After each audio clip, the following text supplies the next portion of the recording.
तेजस्विनावधीतमस्तु मा विद्विषावहै। ॐ शान्ति शान्ति शान्तिः।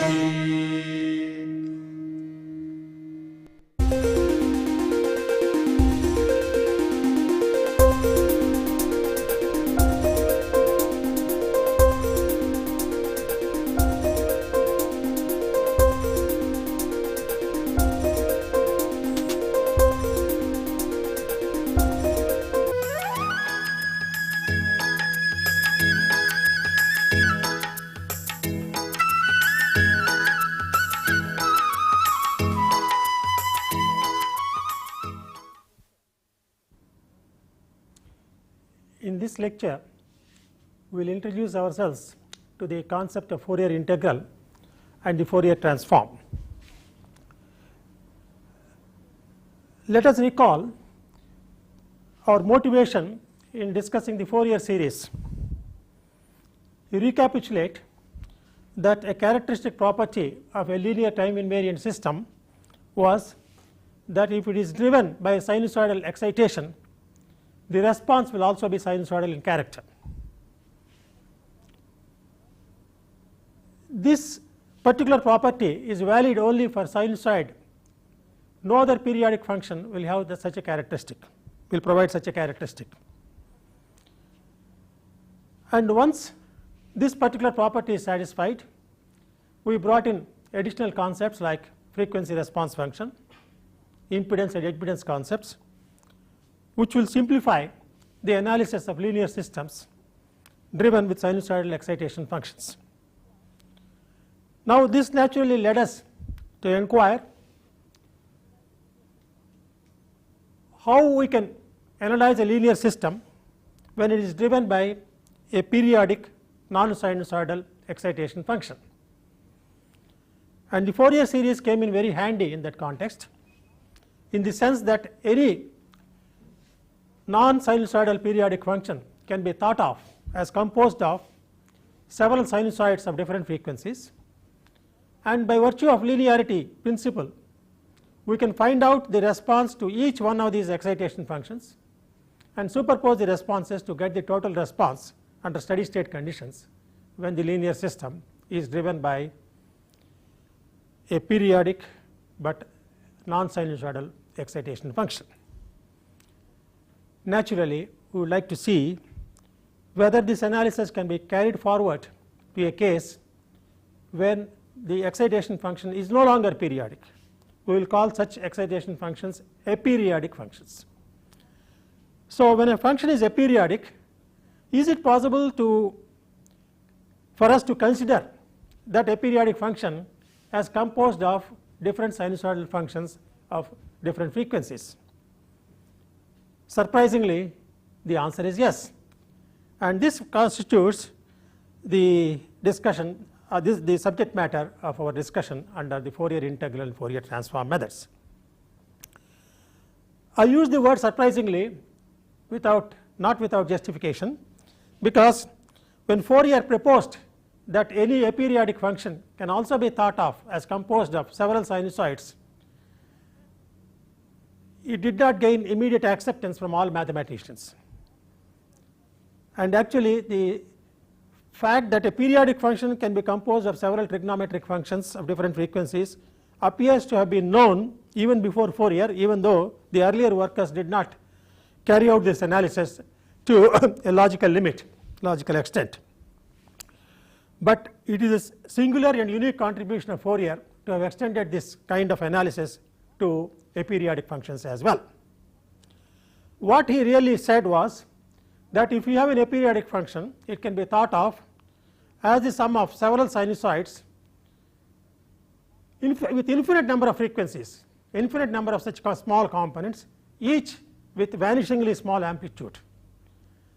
And if you put all of them together, you will get the given aperiodic function.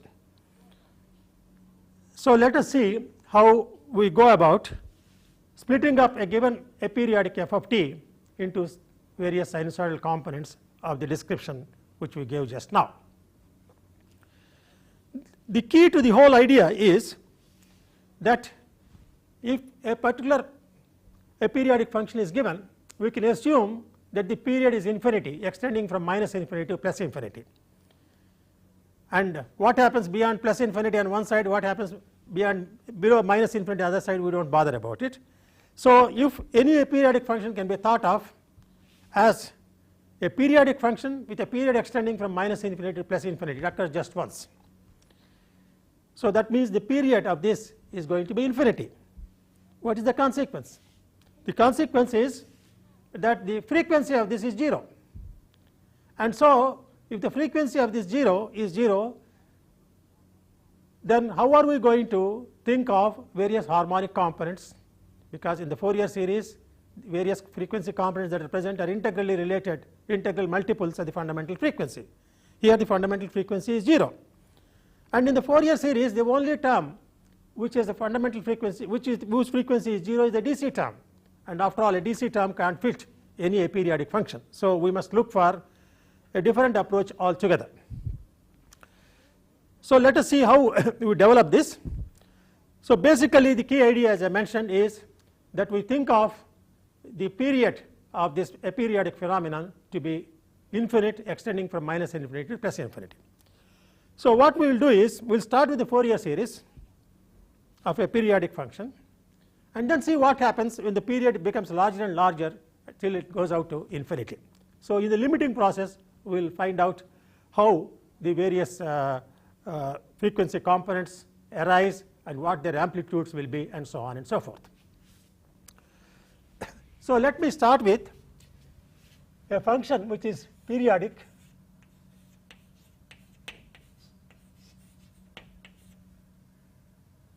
period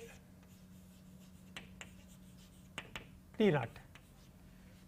Just to give a concrete example, I will take a specific waveform, but all our discussion will be in completely general terms.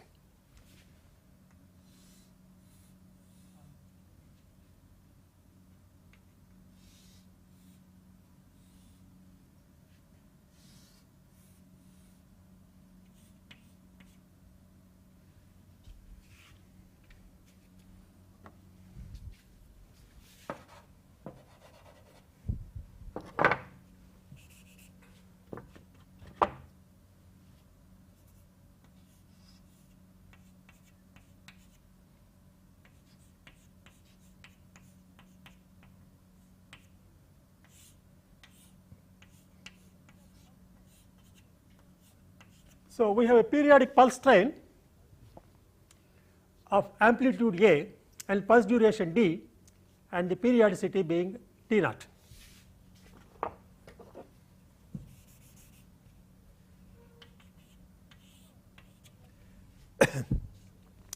We know the spectrum for this would be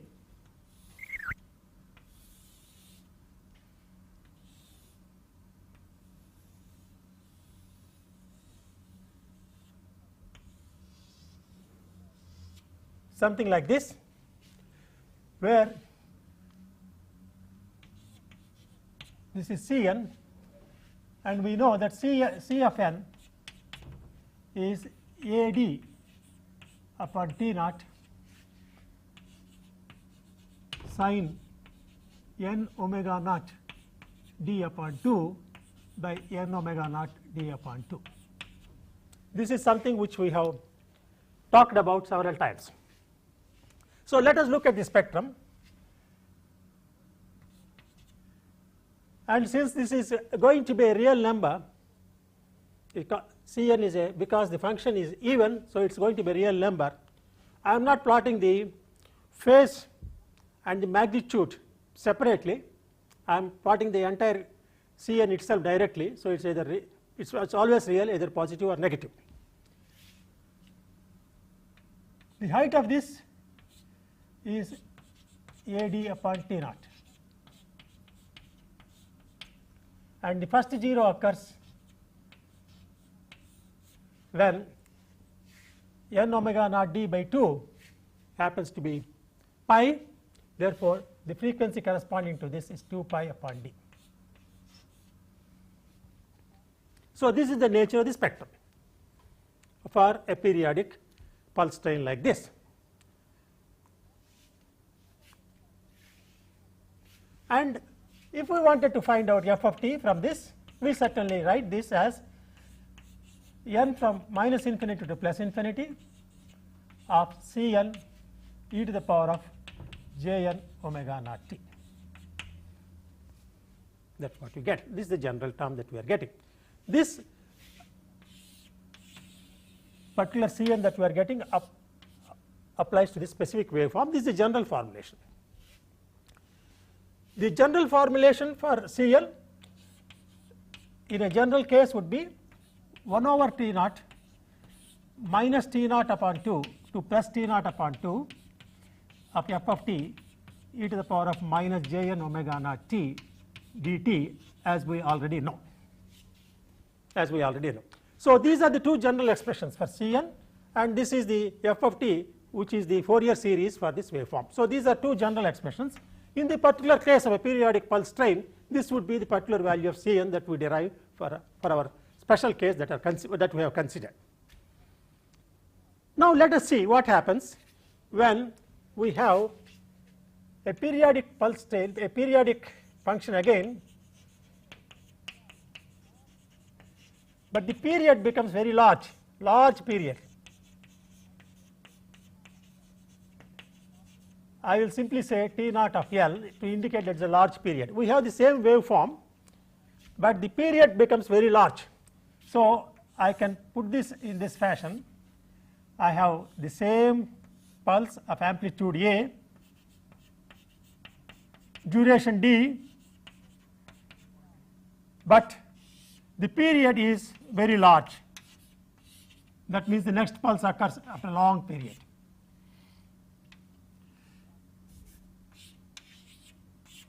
Very large period.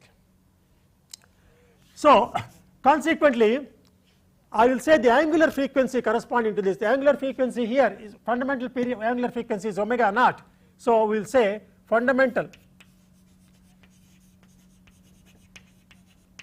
of this is delta omega naught, I will say. So, to emphasize that it is a small angular frequency delta omega naught. So, T naught of L is 2 pi over delta omega naught.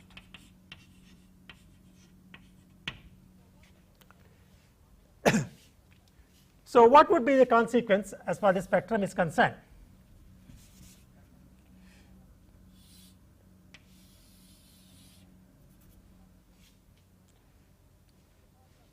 Now, look at this.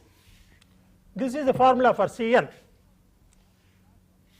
Now, what happens if T naught becomes larger and larger, AD upon T naught becomes smaller. That means the initial height here, the amplitude will become smaller.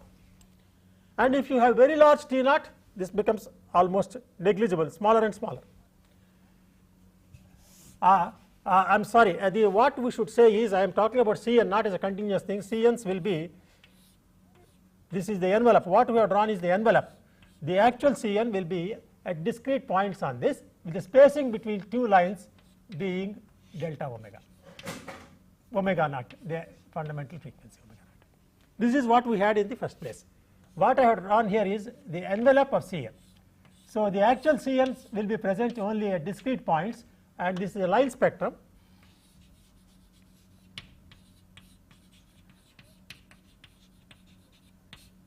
And the spacing between two adjacent components is omega naught.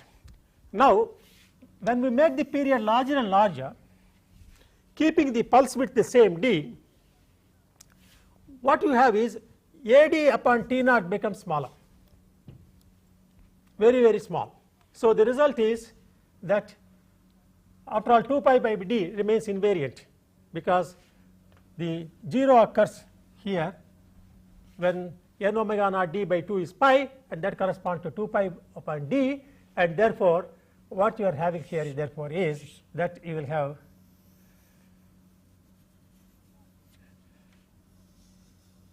if you plot Cn, the envelope will be like this. And what happens to the lines? Previously, the separation between two lines is omega naught. Now, since the fundamental frequency is delta omega naught, which is smaller, the lines come closer and closer.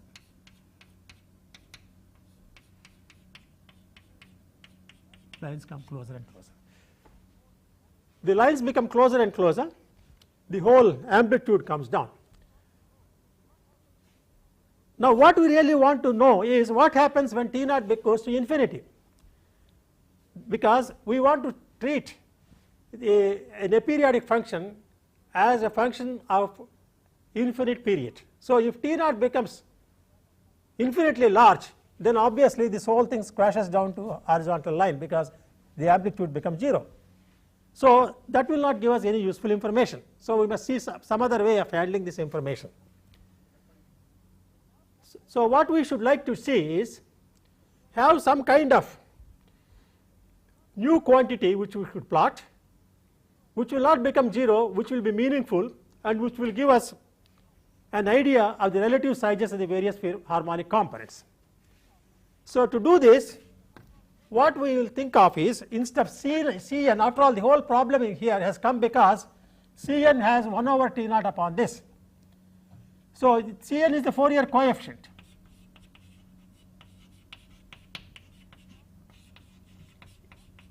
It represents to us the amplitude in a sort of fashion of the e to the power of j n omega naught t term.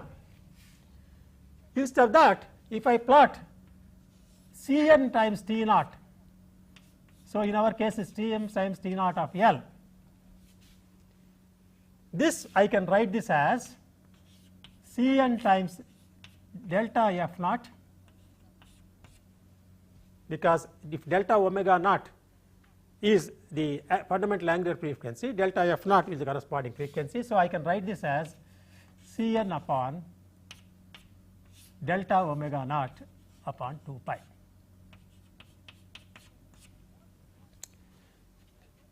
So, if you plot this quantity, you are going to multiply this Cn by T naught of L. That means you are, as far as this particular waveform is concerned, you are multiplying Cn with T naught, then you are going to plot AD sin n omega naught d by 2 upon n omega naught d upon 2. Therefore, the spectrum will now be restored to its original size. So, what you are plotting now will be having this envelope which is exactly the same as this, but the lines will become come closer and closer,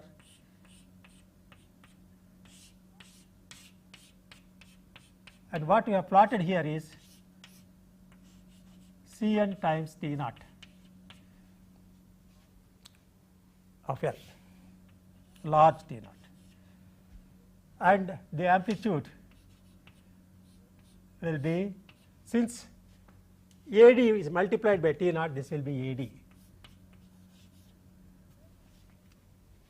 and the spacing between two particular lines becomes delta omega naught.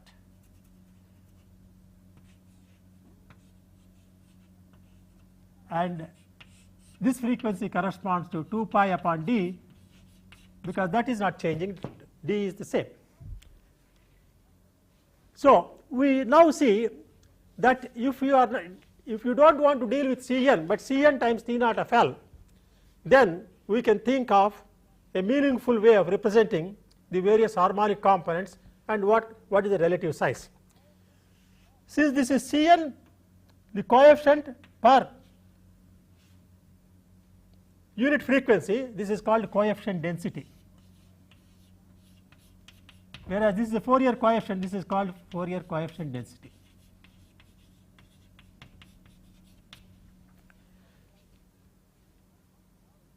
This is called the coefficient density, and once you have this concept of coefficient density, then f of t can be written as, further I will write it here, f of t can be written as, you recall f of t is the Fourier series expansion is this, n minus infinity plus infinity Cn e to the power of j n omega naught t, but instead of Cn I would like to talk in terms of the coefficient density. So, I will write this as Cn upon delta omega naught over 2 pi e to the power of j n omega naught t sum from n equals minus infinity to plus infinity, and since I have divided by delta omega naught by 2 pi, I have to multiply by delta omega naught, and then I have to write here 1 over 2 pi. So that would be the form of the Fourier series now in terms of coefficient density rather than the coefficients. Now let us see what happens when you have an aperiodic function.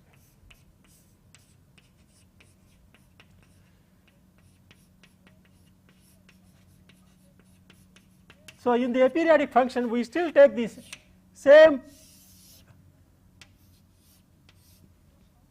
function of same pulse of amplitude A, duration d,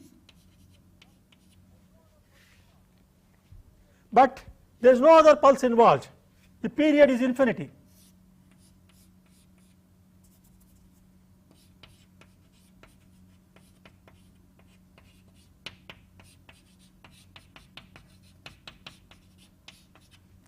So infinite period.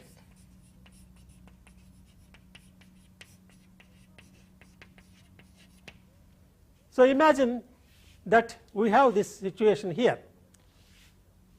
where now delta omega naught tends to 0. So what is this consequence of this? T naught goes to infinity,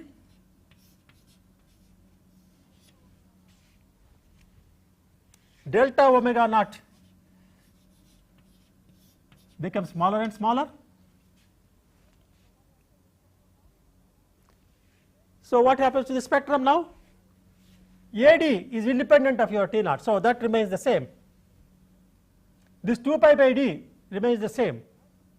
All that happens now is, as you increase the period, delta omega naught becomes smaller and smaller, these lines come closer and closer, there will be more lines, and in the limit you will find a particular line at every point on the x axis. So that, in other words, you will get a frequency component at every point on the x axis rather than at discrete points along the x axis, because delta omega naught becomes smaller and smaller. So the lines get crowding, come almost next to each other at every point on the curve, and therefore we can say n delta omega naught, which, what is n delta omega, what is the significance of n delta omega naught? N delta omega naught is the frequency at which a line exists in the spectrum. Now a line theoretically exists at every point on the spectrum. So n delta omega naught can be replaced by a continuous running variable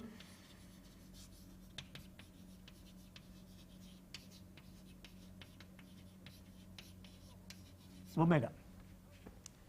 So that is how the limiting process occurs. As the fundamental frequency becomes smaller and smaller, the harmonics exist at every point along the omega axis. So in the limit you will have a frequency component at every point along the omega axis. So the spectrum now would be just like this, but a continuous spectrum, because you have at every point there is a meaning for this amplitude. So this is a continuous spectrum.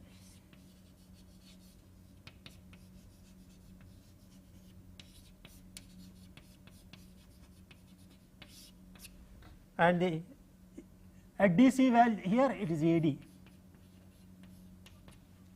and the x axis is in terms of omega as before, everywhere it is omega.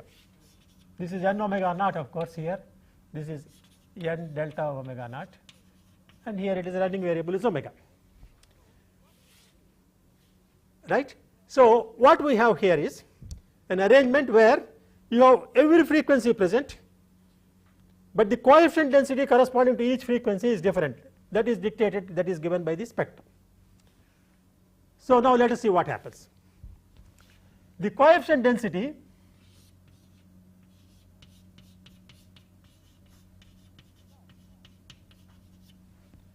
is now Cn times T naught L, whatever we are having, is called now f of j omega. That is f of j omega. How do we get now f of j omega? here you observe that in the Cn is given by this formula. The coefficient density is obtained by multiplying Cn by T naught. So once you multiply Cn by T naught, what you are having is the integral relation for this is minus T naught upon 2 to plus T naught upon 2 f of t e to the power of minus j n omega naught t dt. So in our case it happens because T naught is multiplied by this. So what you have is it is this formula applicable to the aperiodic case. And what is the period? T naught by minus T naught upon 2 and plus T naught upon 2 are infinity. So you are integrating f of t multiplied by something over a complete period which is extends from minus infinity to plus infinity, f of t and e to the power of minus j n omega naught. Now in the first case is replaced by n delta omega naught here, and when you go to the aperiodic case n delta omega naught is a continuous running variable omega naught. Therefore this will be f e to the power of minus j omega naught dt.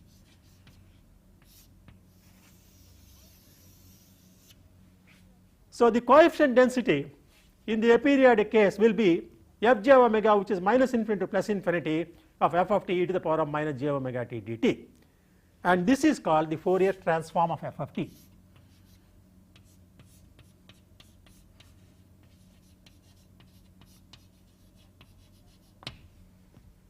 This is called the Fourier transform of f of t. Now what is the corresponding result for the Fourier series? That means Fourier transform is the equivalent of what we had for CFN. The formula for getting the Fourier coefficient, we had some formula. The corresponding formula here is the Fourier transform. Instead of Cn we deal with f of j omega. Why? I will explain it for a moment later about the notation. Now what is the result that you have corresponding to this? F of t in the periodic case is expressed as the sum of different exponential functions. Now what is it that we have here? F of t, as you recall, in the case of a large period is this. So now we have to take the limit of this as delta omega naught goes to 0. So limit of f of t, limit of this series as delta omega naught goes to 0 means we have to take the integration. After all, Cn over delta omega naught by 2 pi is f of j omega. This is f of j omega. Therefore we have to write here as f of t. I will write this here. Limit as delta omega naught goes to 0 of 1 over 2 pi the summation of Cn over delta omega naught over 2 pi, we call that f of j omega. So f of j omega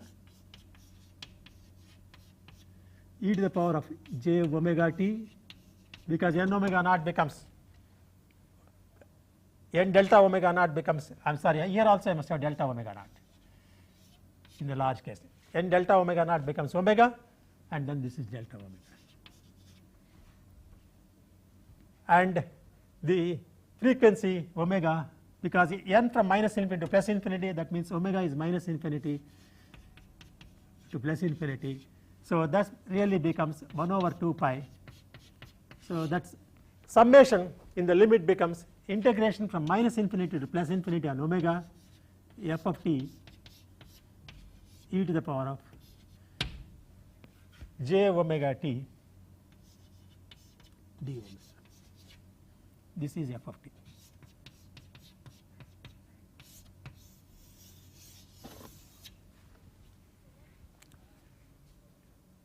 So what do we have? This is f of omega. I'm sorry. This must be f of j omega. This is f of j omega.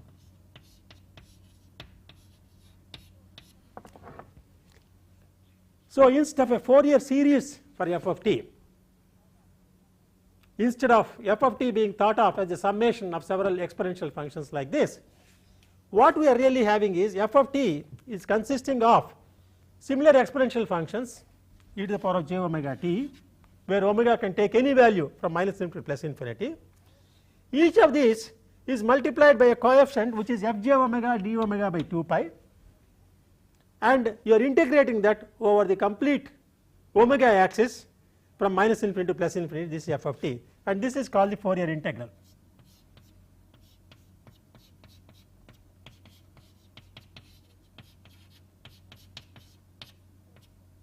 This is called the Fourier integral.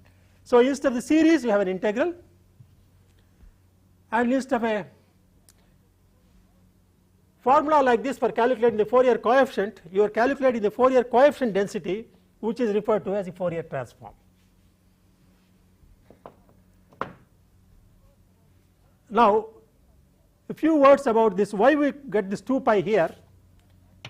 This 2 pi arises because we are calculating the Fourier density, coefficient density in terms of frequency rather than omega naught.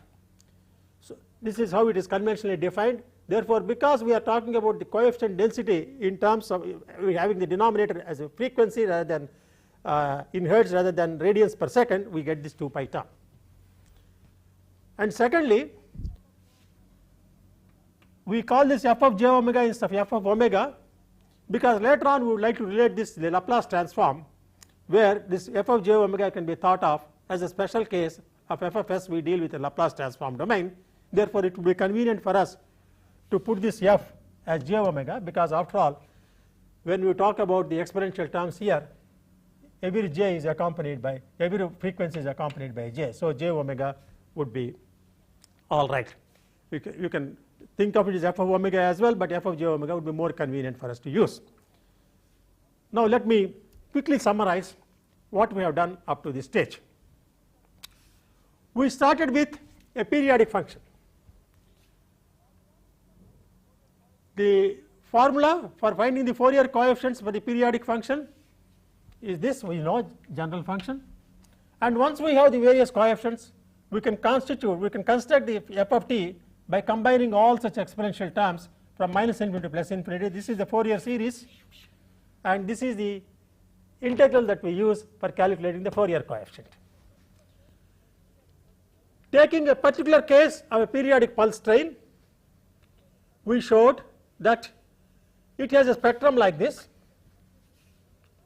and the characteristic of the spectrum is that it is a line spectrum. You have coefficients only at integral multiples of the basic frequency.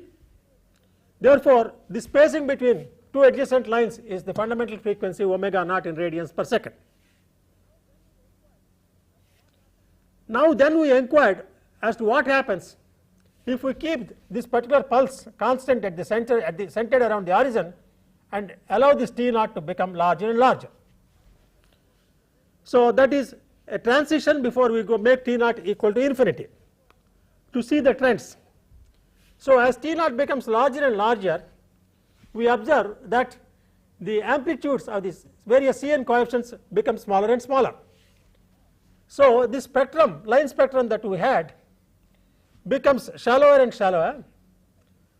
It will be of this order, it will be like this, and the height will diminish as t naught increases further.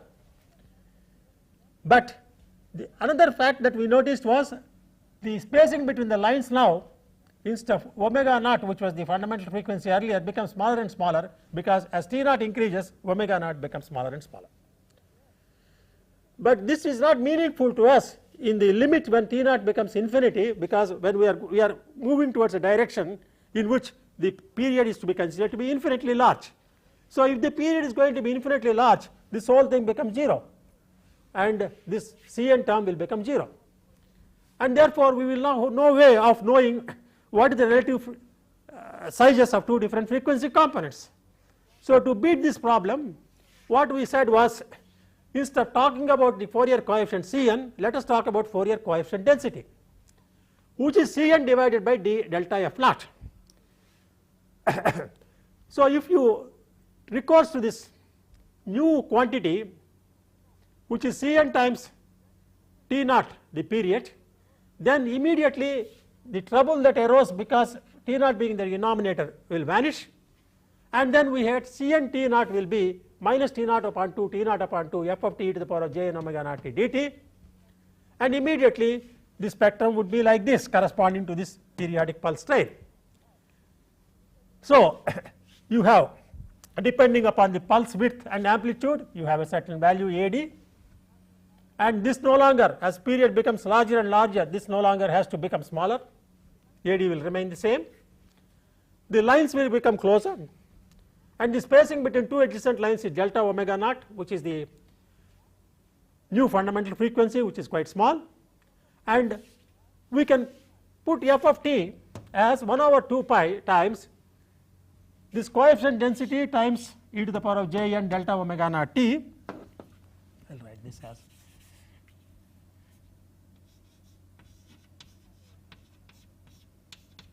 times delta omega naught. So the Fourier series now will be in this form, but it's the Cn we are talking about, we are talking in terms of the coefficient density. Now at this stage we take the limit as t naught becomes infinitely large. So if t naught becomes infinitely large, we observed that delta omega naught becomes smaller and smaller. That means the spacing between lines becomes 0. In the limit you will have a frequency component at every point on the omega axis. So what we started as with a line spectrum now becomes a continuous spectrum.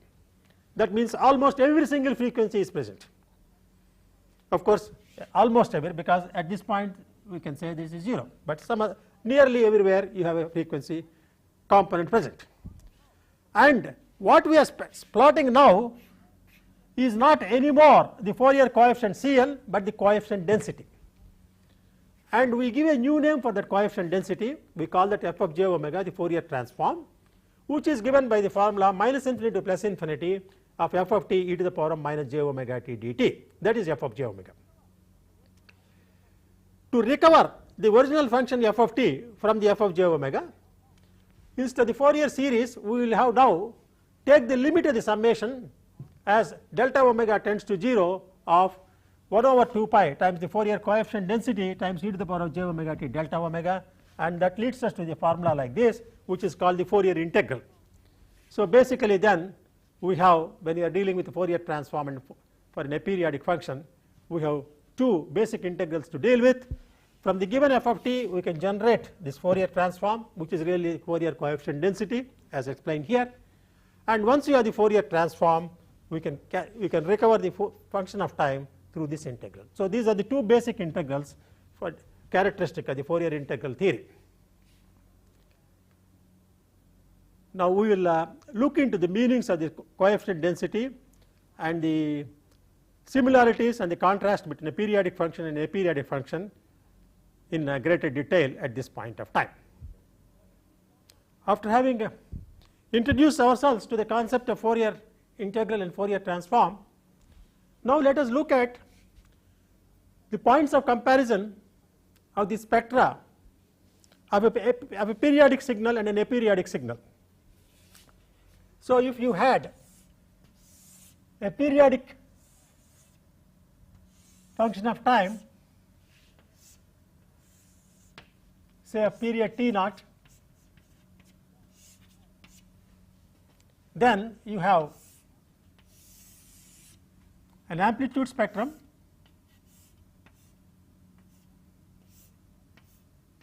magnitude spectrum Cn, and a phase spectrum.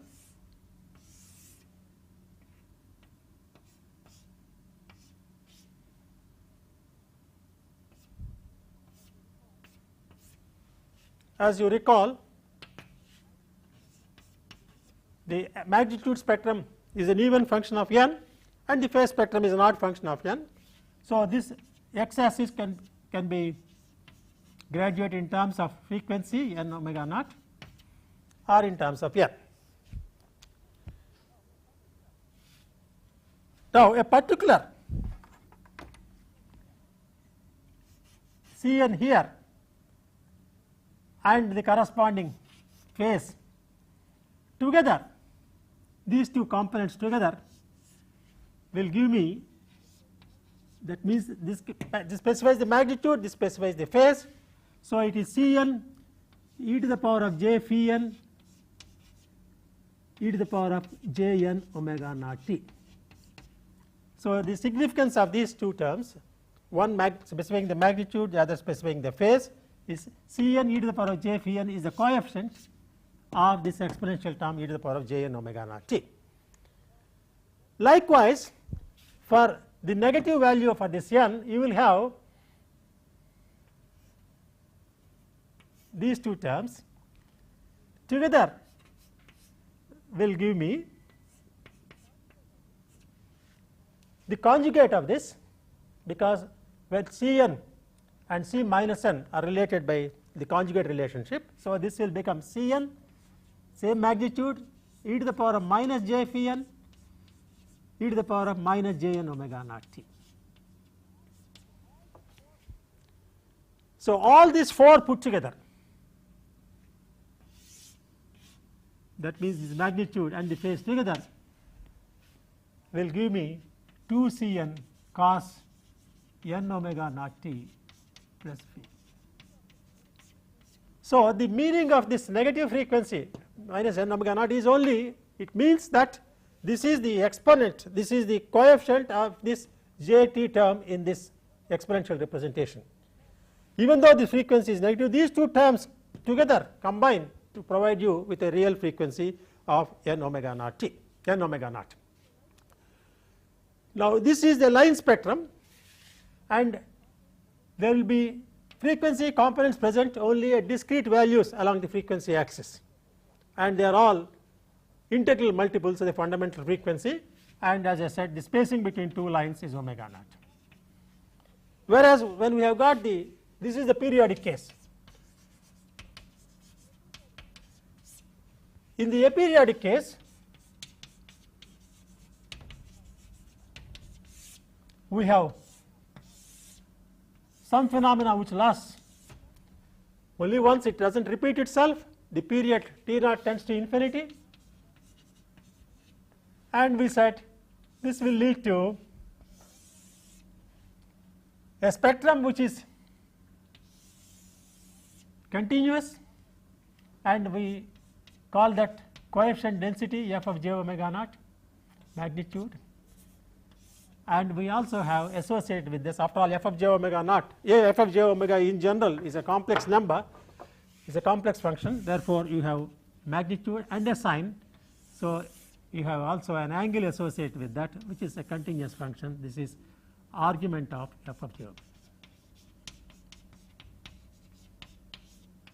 which we may call p j omega or phi omega. Now, we said this coefficient density. What does it that really mean? If you take any small interval delta omega and the corresponding here interval, this slice of the spectrum or the two spectra, the magnitude spectrum and the phase spectrum together,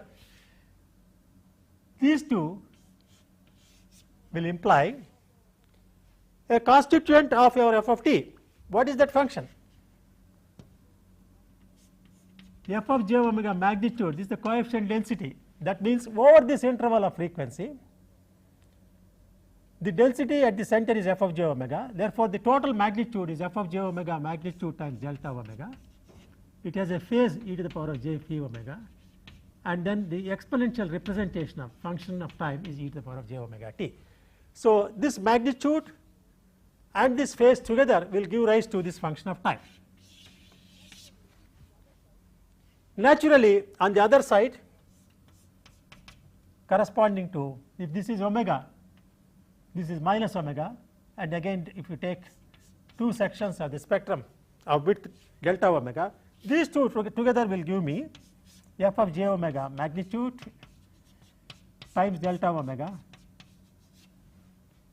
times e to the power of minus j phi omega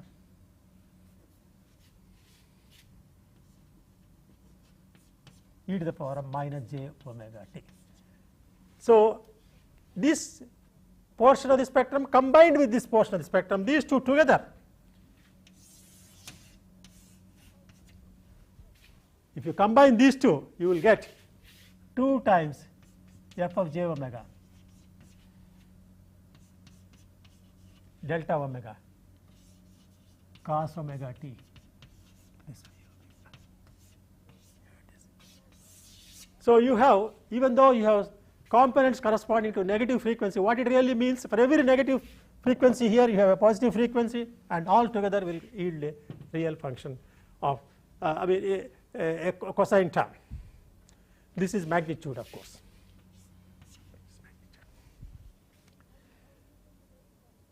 And you have a frequency at every point. In other words, what we are having here is not at any given if you have a periodic case, at any given point of time, at any given point of frequency, if you want to know what is the amplitude is 0, vanishingly small. But if you take a small width along the omega axis, and if you consider this entire slice to be representative of one single frequency term at the center, then the amplitude of that particular exponential term will be given by this. So this is called coefficient density. So in other words, if f of t is in volts, if f of t is in volts, the dimensions of f of j omega is in volts per cycles per second, or dimensions will be volt seconds. Whereas in the periodic case, if the f of t is in volts, Cn will be in volts. It gives the amplitude of each individual component. Whereas here it gives not the amplitude but the magnitude density. It is something similar to what you know in your applied mechanics courses and so on. We have a beam here, we have concentrated loads at points, this is one way of looking at it, and then sometimes you have distributed loads. In the case of distributed loads, what you say is so much kilograms per unit length. That means at any given point there is no load, but if you take a small interval, and the total load in that interval will be the density times the small elemental distance. So similarly here you have a situation where each individual frequency component is almost negligible amplitude, but you have over a small interval of along the omega axis, you can think of that these sections of the spectrum to represent a function of time which has an amplitude which is fj omega times delta omega. This is the density, this is the total amplitude. So what we have done is to demonstrate by taking the limiting case of the Fourier series as the frequency becomes smaller and smaller and as the period becomes larger and larger, that even an aperiodic case can be thought of as composed of number of different frequency components. In contrast to the Fourier series which concerns itself with the periodic case, here we have a frequency component at every conceivable frequency all along the omega axis from minus infinity to plus infinity in the exponential representation, but their amplitudes are vanishingly small. So the amplitude at any given frequency is 0, but over a small width you can think of an amplitude. So what we are really talking about is the amplitude density or the magnitude density, otherwise called coefficient density, and that coefficient density is, we term it as f of j omega because it's a function of omega and we would like to associate j with that term omega, therefore it's f of j omega. So we have basically these two relations which are important, which we will use for our further work. The coefficient density f of j omega is obtained from, you are given f of t as the integral from minus infinity to plus infinity of f of t e to the power of minus j omega t dt. This is the coefficient density which we call the Fourier transform.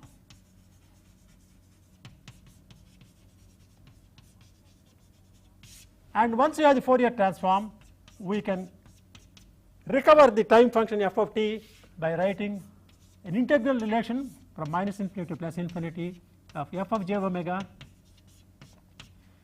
e to the power of j omega t d omega. Both integrals run from minus infinity to plus infinity. In one case we get 1 over 2 pi here, in the other case we don't, and as I said, we use this, we get this 2 pi because we are defining the coefficient density as the amplitude per cycle per second, f naught instead of omega naught, and this is called the Fourier integral.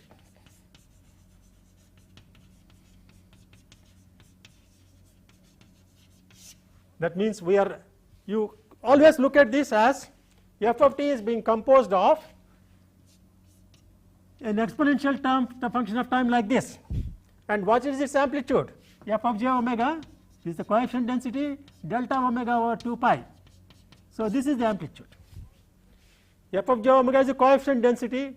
So, at this frequency, if you want to look at this, you take a small interval along the omega axis. So, delta omega over 2 pi, this is the base, this is the amplitude density, therefore, this is the amplitude, and take the limit as delta omega goes to 0 over all possible frequencies and summation over all possible frequencies, and that leads to this integral. Right. So, what we have done in this lecture is to say that any aperiodic function can be thought of as an infinite summation of elementary frequency components, each with a vanishingly small amplitude and with all frequencies present along the omega axis. We will continue the next class, next lecture, discussion of the properties of the Fourier transform.